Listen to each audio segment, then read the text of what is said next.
नमस्कार. आजच्या व्हिडिओमध्ये आपल्या सर्वांचं खूप खूप खूप स्वागत आहे. आजच्या व्हिडिओमध्ये आपण अक्षय तृतीया म्हणजे काय किंवा हा सण कशा पद्धतीने साजरा होतो याची संपूर्ण माहिती घेणार आहोत. हिंदू कॅलेंडरच्या मुख्य तारखांपैकी एक म्हणजेच अक्षय तृतीया. हिंदूंसाठी हा अत्यंत पवित्र दिवस मानला जातो. अक्षय तृतीया ही वैशाख महिन्याच्या शुक्ल पक्षाच्या तृतीयेला साजरी होते. यालाच अखाती तीज असं सुद्धा म्हटलं जातं. अक्षय तृतीयेचा नेमका अर्थ काय किंवा अक्षय तृतीया म्हणजे जे कधीही संपत नाही, म्हणूनच याला अक्षय तृतीया अशी म्हटली जाते, ज्यामध्ये सौभाग्य शुभ परिणामाचा कधीही क्षय होत नाही. या दिवशी केलेलं कार्य मनुष्याच्या जीवनात कधीही न संपणारे शुभ फल देते. म्हणूनच या दिवशी असं म्हटलं जातं की एखादी व्यक्ती जिंकल्यानंतरही चांगले कर्म आणि दान करते, त्याचे शुभ परिणाम मोठ्या प्रमाणात मिळतात आणि शुभ परिणामाचा प्रभाव हा कधीही संपत नाही. म्हणून या दिवशी प्रत्येक शुभ कार्याला करणे हे खूप शुभ मानले जाते. अक्षय तृतीया हा हिंदू धर्मामध्ये साजरा केला जाणारा अतिशय पवित्र असा सण मानला जातो. सर्व हिंदू तो मोठ्या उत्साहाने साजरा करतात. हिंदू धर्मासोबतच अक्षय तृतीयेचा दिवस जैन धर्मांसाठी सुद्धा खूप महत्त्वाचा आहे. यामागे अनेक मान्यता आहेत. अखाती तीज मागे अनेक हिंदूंची श्रद्धा आहे, ज्यांचा संबंध भगवान विष्णूच्या जन्माशी जोडला जातो, तर काही ठिकाणी भगवान श्रीकृष्णांच्या लीलांशी जोडला जातो. हा दिवस पृथ्वीचे रक्षण करणाऱ्या विष्णू यांना समर्पित आहे. हिंदू धर्माच्या मान्यतेनुसार विष्णूने परशुरामाच्या स्वरूपात पृथ्वीवरती अवतार घेतला होता, म्हणून हा दिवस परशुराम जयंती म्हणून सुद्धा साजरा होतो. तर दुसरीकडे अशी मान्यता आहे की त्रेतायुगाच्या प्रारंभी पृथ्वीवरती सर्वात पवित्र मानली जाणारी गंगा नदी ही भगीरथांच्या म्हणण्यानुसार पृथ्वीवरती आली होती.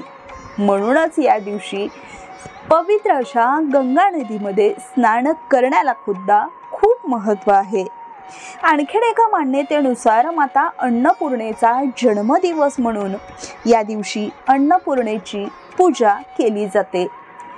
तर आता आपण पाहूयात की नेमकी अक्षय तृतीयेची कहाणी काय किंवा अक्षय तृतीया केव्हापासून सुरुवात झाली.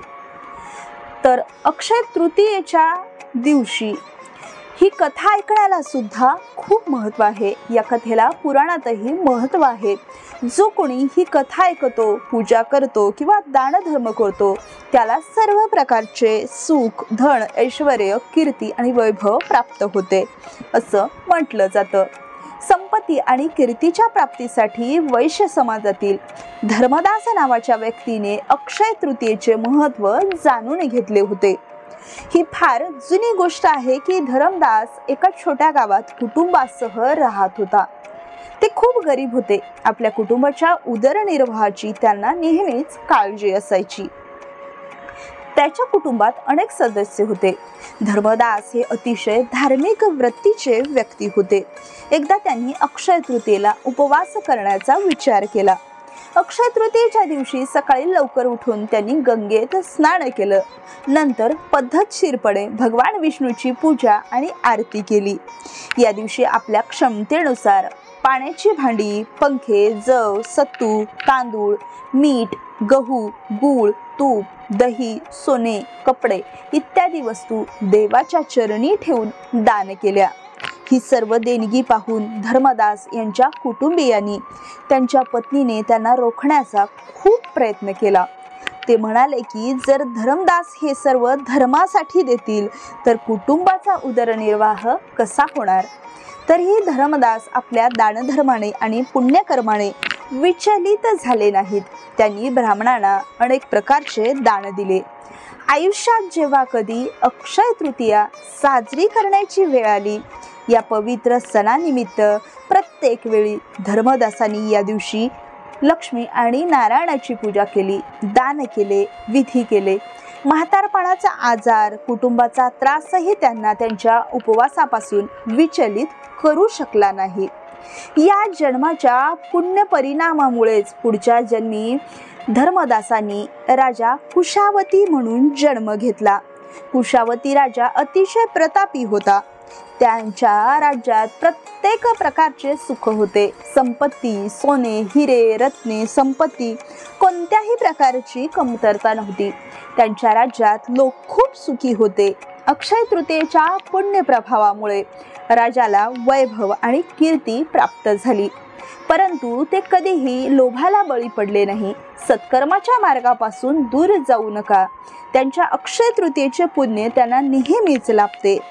ज्याप्रमाणे भगवंताने धर्मदासावर कृपा केली त्याप्रमाणे आपल्या सर्वांवरती व्हावी, म्हणूनच अक्षय तृतीयेची ही पूजा करणे किंवा मग या दिवशी दान धर्म किंवा ही कहाणी ऐकणे सुद्धा खूप महत्त्वाचे मानले जाते। आता आपण पाहूयात की अक्षय तृतीयेचं नेमकं महत्त्व काय किंवा याची पूजा का करावी किंवा कशा पद्धतीने करावी। या दिवशी भगवान विष्णू आणि माता लक्ष्मीची पूजा करण्याला खूप महत्त्व आहे। या दिवशी भगवान विष्णूची पूजा केली जाते आणि विष्णूला तांदूळ अर्पण केल्याने विशेष फायदा होतो।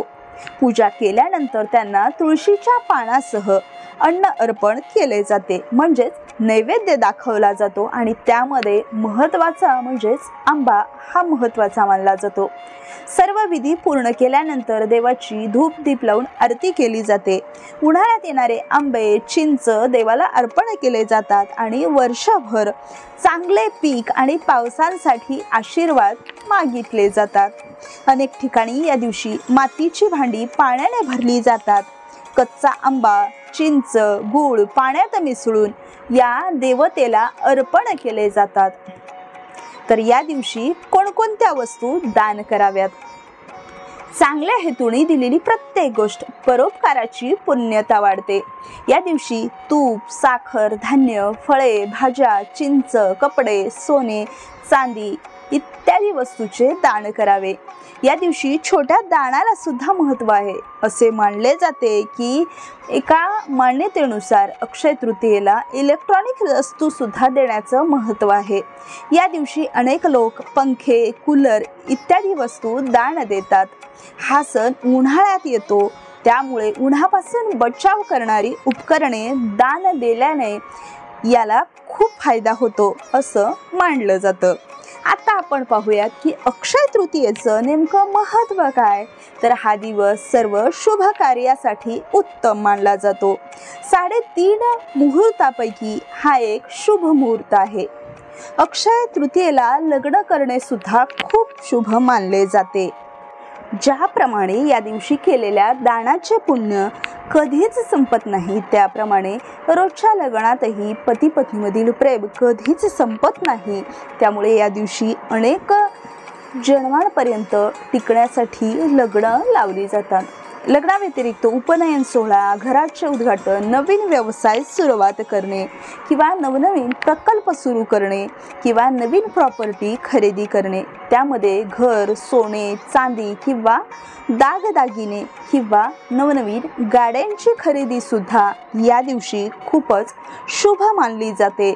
या दिवशी सगळ्यात महत्त्वाची खरेदी होते ती सोने आणि चांदी।